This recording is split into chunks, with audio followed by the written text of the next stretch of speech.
Yeah, true. What about Jez? Like, sorry to ask an emotional question, but how hard was that to deal with? Obviously, I was there as well at the funeral, but having someone, obviously, we were all close with, or Kenny knew him, but we were really close with. What was that like to deal with? That was probably the hardest thing because I was in Germany at the time, so by myself, no one really to talk to about anything.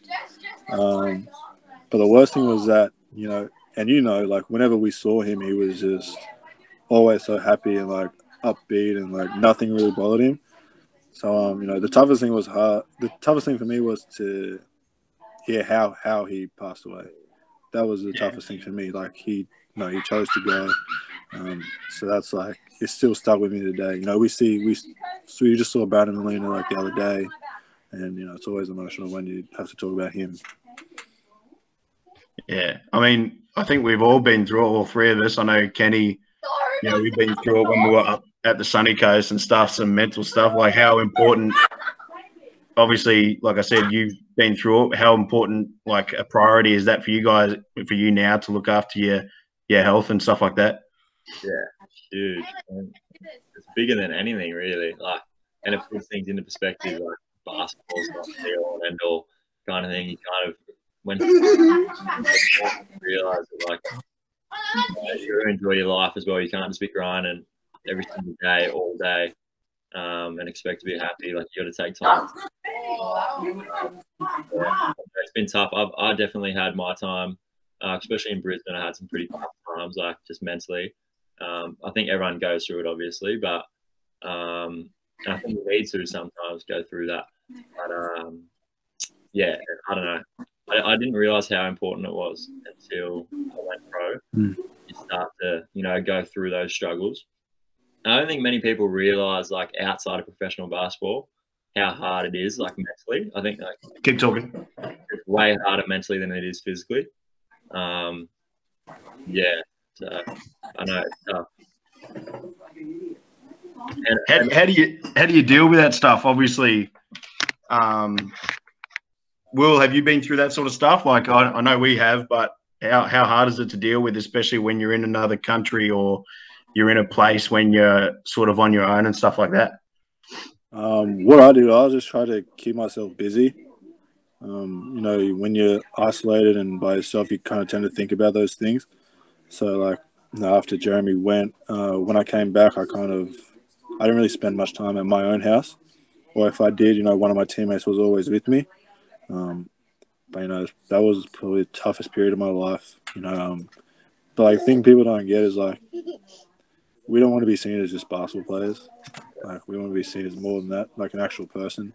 Like, people see, like, if I walk out in Brisbane, people are like, he's the basketball player, basketball this, basketball that. Like, no one really, there's only a handful of people that will actually get to you as a person. Yeah. And that's why, you see a lot of people who have really small circles that are, high profile people. Yeah. I think when that happened with Jeremy as well, like, obviously I didn't know him that well, but I played against him. I knew Will was really close with him and you were really close with him too. I think, like, the hardest thing for me as well was, like, knowing that Will was over in Germany by himself. Yeah. Like, that's hard to know. Like, one of your best mates is over in Germany, like, and one of his best mates just passed, and the way he did as well, and he's got no one to speak to about it. Half the people don't. 99% of the people don't ever speak to him. Yeah.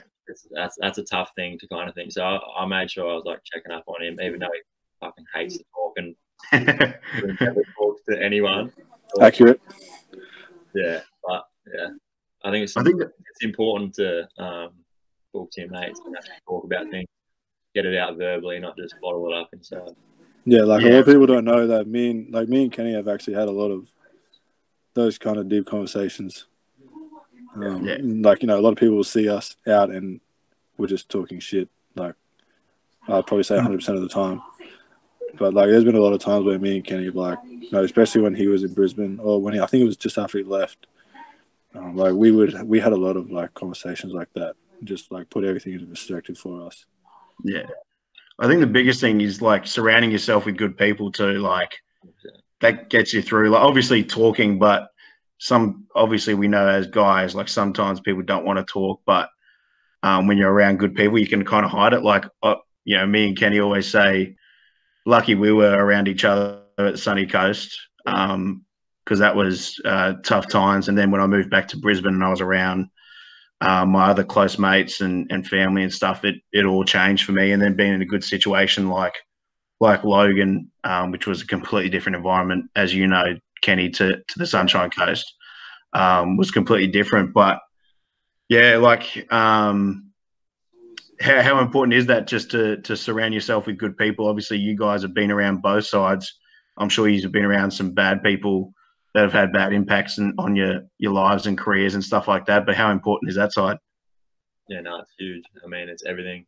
Like you are, you become. I mean, people who you're around influence you so much, and it's hard to be around people who can't open up and have a deep conversation. It's really hard for me to be around these days because, like, don't get me wrong, I like talking shit just as much as anyone else. Like, me and Will talk that much is fucking bullshit, like, all the time. But at the same time, I know I can like have a deep conversation if something's wrong, and I think you need that, like, especially dudes that just get caught up in just fucking around and being a tough guy. But at the end of the day, you need someone who can really speak about your problems. Like, when we're in Sunny Coast, like, me and you were both in pretty bad places, but we kind of got each other through, just, you know, being around each other every day. Yeah. Yeah. Like, it's easier to be around people who know what you're going through as well. Like, for me, like, I'm best with like other athletes who have gone through shitty times as well. You know what I mean? Like, sometimes people back home don't really understand like what you're going through as much as they'd like to understand. They just can't.